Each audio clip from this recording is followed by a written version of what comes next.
Now, the question often comes with all of us, if we want to reach our goals, how do you go about it? Do you share your goals with other people? That possibly is the most often asked question of all to me. How and who do you share your goals with? And the rule is basically fairly simple. If it's a give-up goal, you share it with everybody. If it's a go-up goal, you share it only with those people whom you love and trust and whom you know are going to be supportive of you. Now, for example, a give-up goal, if I'm going to give up eating too much or drinking too much, if I'm going to give up smoking, if I'm going to give up cussing, if I'm going to give up being mean and nasty and ornery, any of the give-up goals like that, I want to share it with other people because others are supportive and they will encourage you in that. But for example, if you're a salesperson and your goal is to be the #1 sales lady in the organization or the #1 salesman in the organization, and you go to another one of the sales ladies and say, hey, I'm going to be #1 sales lady in this whole organization this whole year. And that lady's objective was to do the same thing. Do you think she's going to say to you, yeah, you can sure do it, when all the time she's wanting to do it? But if you go home and tell your husband or your wife, yes, indeed, I'm going to be #1 this year, you'll get the encouragement and the support there, which is so extremely important. Yes, you really have to have that understanding of goals. If they're give-up goals, share them with everybody. If they're go-up goals, share them only with the people whom you know will give you the support. Want to reach your goals, you got to make a commitment.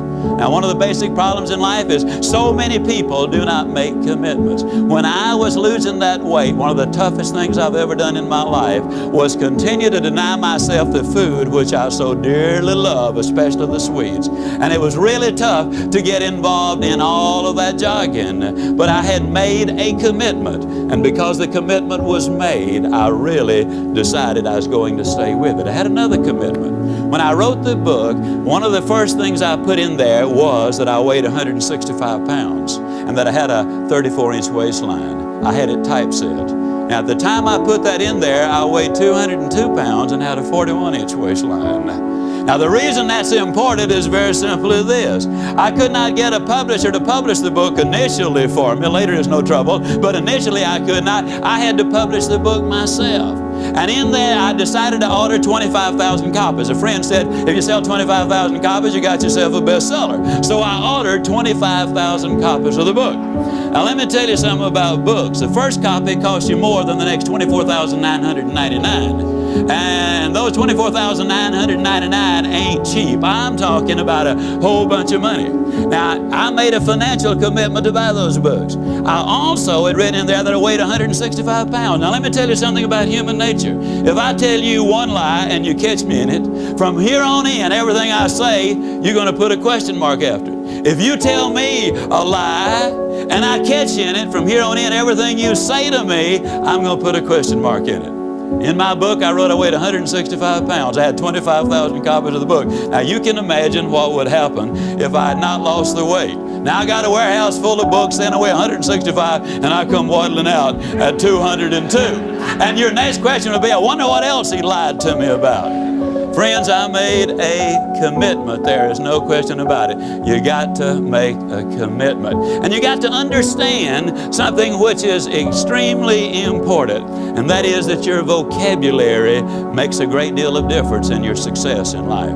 I got to apologize for those people who've heard me do this. But for years, I went around the country, and with a strained expression on my face and pain in my voice, I'd say, you got to pay the price.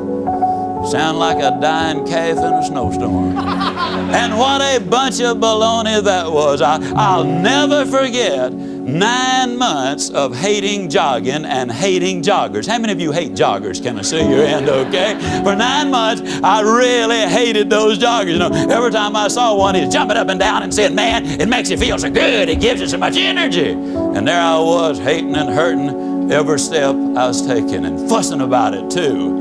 And then that day in Portland, Oregon, never forget it, if I live to be 150. Beautiful spring day. Temperature about 78 degrees. It was high noon. I was running on Portland State University campus. Had a seminar at 4 o'clock. This was high noon. And as I was running out there that day, I noticed a lot of the students were laying on blankets. Some were reading, some were studying, some were courting, some were snoozing. And here comes old Ziglar running by. Sweat running down my back, sweat running down my legs. And all of a sudden it hit me that for the first time I was really enjoying running.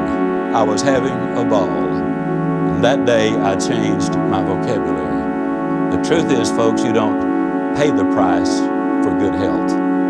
You enjoy the benefits of good health. You don't pay the price for setting goals. You pay the price for not setting those goals. You enjoy the benefits of reaching those goals. You don't pay the price for a good marriage.